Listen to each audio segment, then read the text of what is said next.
And speaking of cold, hard cash, we know that Vice President Harris has begun fundraising quite a lot, multiple millions of dollars in just the 6 days since we knew that she was going to be endorsed by President Biden. So we also know the FEC is investigating this whole fundraising effort because of the complaint from the Trump campaign that they should not be able to just pass the money from Biden to Harris. So do you think that case holds any water?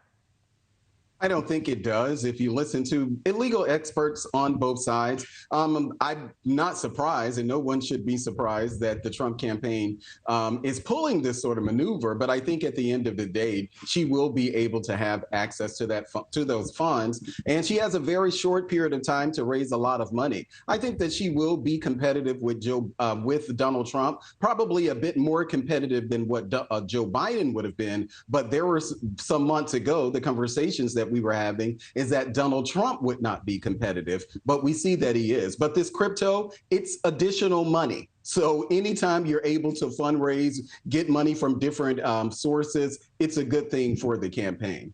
And I know that you have a heart out. You have to actually go somewhere. So I want to respect your time, Melik. So if you have to dip out. I can keep going. Okay. All right. Awesome. Awesome. We love that.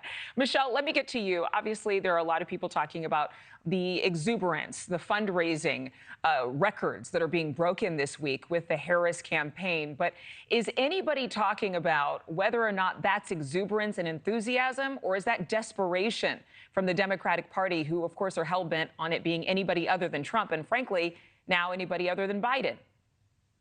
Sure. Good afternoon, and thank you so much for the birthday wishes. The enthusiasm that we've seen this week is unprecedented and cannot be denied. We've seen various groups, affinity groups, galvanize in support of Vice President Harris, who will be the Democratic nominee. Just as within hours of the announcement on Sunday, we saw 44,000 Black women and women of color galvanize and join a Zoom call, raise over $1.5 million on Sunday night. We saw that met and matched the next night by 20 to 30,000 Black men who joined the call and raised over $1 million. We saw that met then 2 days later with an organization for white women. It's called, Answer the Call, where we had about 160,000 white women that joined a call in support of this Democratic nominee and raised significant funds, millions of dollars. And so that is something that's unprecedented. And so is it just desperation? No, I think it's excitement because people didn't have to get in the game. We've seen donors pouring out money. The Netflix CEO, $7 million donation to the Harris campaign. And so that is something that is the sole result of people being excited about Vice President Harris, her policies, and just the new vision that she's bringing to the Democratic Party. I'm glad you said the word policies, because that was something that I think a lot of people are asking. Is this going to be just another 4 years of what the Biden administration has delivered? Niall, I'm going to have you speak to this. Has anyone honed in on those specific policies that Vice President Harris would actually offer the American people as President Harris? So I can answer this question better than I could answer the last one, because a colleague of mine, Rachel Friesen, spoke to her campaign about the very politically important issue of fracking.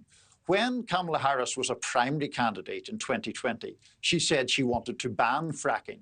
Her campaign says she no longer wishes to do that, and it's not the Biden administration's policy to ban fracking either. So that's one example of where there are genuine policies being announced. I do think, Adrienne, in fairness to the Vice President, she is in a tricky spot as simultaneously an incumbent vice president and a candidate herself. She's the first sitting vice president since Al Gore back in 2000 to be seeking the presidency. And that does make it tricky, because how do you differentiate yourself from the existing administration, assuming you want to, while you're also serving as vice president? That's just an inherently difficult challenge.